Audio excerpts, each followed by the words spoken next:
Beyond that, when I first started in the business many years ago, when I was going to college and going to high school and shortly thereafter, what I did most of all was finish carpentry, which would be hanging doors, installing crown molding, baseboard moldings, shelving, things of that nature. And I really enjoyed it, especially hanging doors. But it's difficult to make a living. Just doing that type of thing. You could certainly do it, but I knew as I got older, as some of you are in here, just kidding. I didn't name any names. As I got older, as I am now, it was going to be more and more difficult to do that, but I really missed it. So a couple of months ago, I had the opportunity to hang some interior doors on about a 6,500 square foot house for another builder. So I did that. And it was interesting. It was very different to be there and not have to worry about anything else that was going on. I could completely set up, focus on what I was doing, and just do it. And all around me, other things were happening. And what was the most interesting was when the builder would show up with the owner, and they would discuss changes. And I would kind of hear them discussing changes, and realized, oh my goodness, this is the reason why I can't still do finished carpentry. Because they would have a discussion about changing this, that, or the other, and all I could think was, okay, so he just spent 45 minutes talking with the owner. He's now going to go back and talk to a couple of his subs to try to figure out what that change is going to cost. He's going to present an estimate to the owner. He's going to wait for the owner to get back to him. And then if they decide to do it, or maybe they'll make changes upon that, so he'll do it again. And then ultimately, if they decide to do it, he's going to make up a change order, get it signed, and then he needs to implement that into the project and get back to the subs who are going to implement that and make sure that they don't do it the way it was originally supposed to do. And all I could think of was, that's 8 hours. That 45-minute conversation about a couple of changes, he's gonna spend 8 hours doing that. And I realized that is why I don't get to do finished carpentry anymore, because that's what I do. I manage the project, and when you manage multiple projects, you just don't have a chance to do anything but that. While I was working there, there were a couple of subs working there, a drywall guy and a stucco guy, who happened to be the subs that I use as well, and they were actually coming up to me and asking me questions about this project, and it was wonderful just to say, I don't know anything about it, I'm just doing this, I'm just here to do this, and it was liberating. It was like, oh, I can just, yeah, it was, oh, hey now! Now that $20 goes to the speaker who was interrupted, right? Yeah, for the $19 guy, he needs some remodeling. We'll go. I'll put you on the schedule. So it got me thinking about, it crystallized really what it is I do. Because I do a lot of different things. I wear a lot of different hats. I'm the project manager, I'm a consultant, I'm a demo guy sometimes, you name it. I do a little bit of everything. But mainly what people do is they hire me to manage the project. And it just crystallized it. When I was able to sit there and not manage it and just focus on what I was doing, it really crystallized it for me.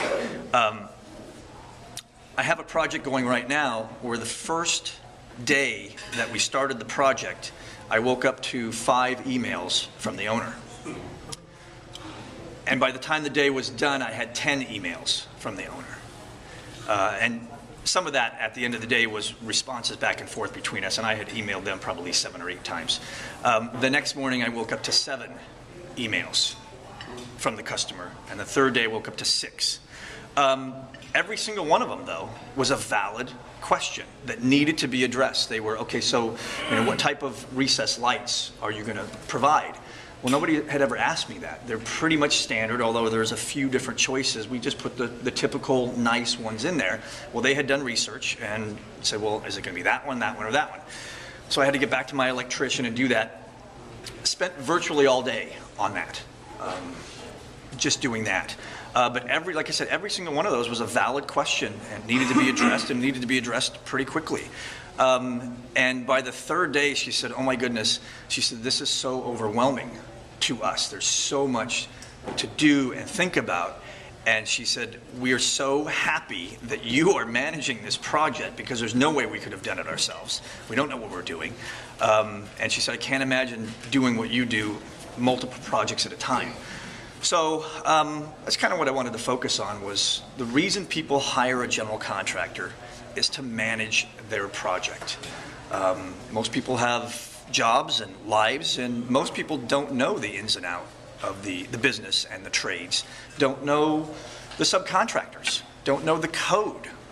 So when they jump into it and try to do it themselves, they can get it done. I don't know how well it's going to be done, and in virtually every case it takes about 1.5 to 2 years to do something that it takes us about 4 months to do. So I think that was the main focus, was the reason you hire a general contractor is to manage the project. And with that, I know you're furiously, busily working on trying to get that coveted Starbucks gift certificate. Yeah, fill that in. If you can remember, fill it in, put your name on it, pass it forward, and you may be richly rewarded. Yes. And yes, questions? What 3 documents were they again? Oh, sure, Mr. Thomas. I'll get right on that.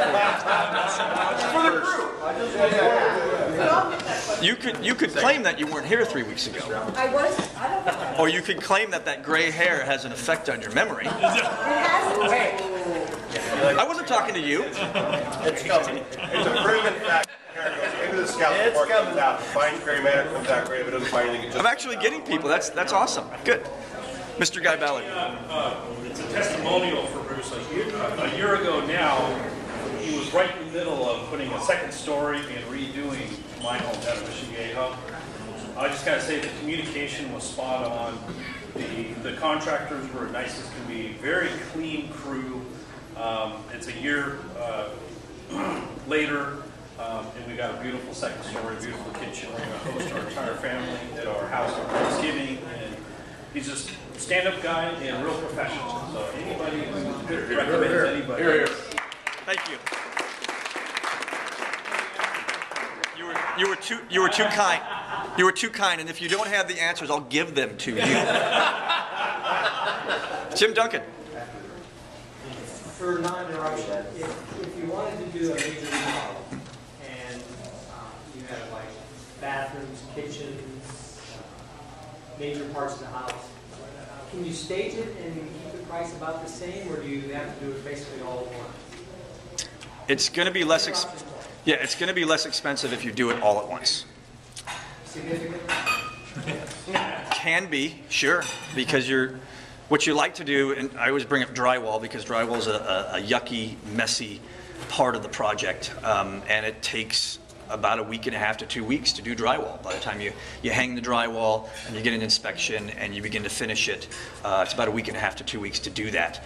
And to bring those crews out twice to mask everything and bag everything off and then do the cleanup, you're better off getting it done at one time. But we stage stuff all the time because people don't want to go to Europe for 1.5 months while we work on their house. I don't know why they don't want to do that, but it is. In fact, I'll make it. In fact, I'll make it part of the package. For a day. Yes. Yeah. True. For a couple of days, but no, we do that all the time. But it is less expensive. You could save $5,000, $6,000, $8,000 by doing it all at once, depending upon the size of the project. Camping? Well, I was thinking if you were doing the upstairs, I could move to the downstairs, and then later on I could. Absolutely. Virtually nobody moves out. Virtually everybody. The Ballard stayed there. It was a pain. It was a pain in the neck. It had to have been a pain in the neck. Although I think, yeah, they're campers, and that's a huge deal. And I joke with people when they're going to do something that's really going to affect their homes. Do you guys camp? And if they do, they're going to weather it better than if they don't camp. But it's like, I think, I don't know, ladies, so don't throw daggers at me. I think it's like childbirth, and Guy may be able to attest to this. There's the first one.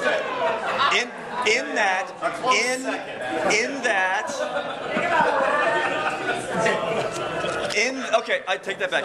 It's like surgery, in that the memory fades after a while. But the reason I say it's like childbirth is because as difficult as childbirth is, the memory fades, and then you have another child and another child. Should I get out of this? Yeah. So, yeah. Val. Anybody else want to throw me a shovel? Okay, I guess my time's up. I've enjoyed my time, and I will miss you all. Oh, wait a minute, we have another one. Another one. No, your time's up. Bruce not only does the work for you on your project here at your home, but he also helps you when you are buying a new home, and he gives you advice and he gives you directions on what to look for, what to think about doing, when you should do it versus just jumping in to the swimming pool or just jumping into the pond all at one time. You know, ease into it and walk into it gently, and that's when he has the great confidence in himself and what he knows to help you do that. So that's why it's great to have him in our group, because we can trust what he says and he doesn't steer us in the wrong direction. Thank you very much. Appreciate that.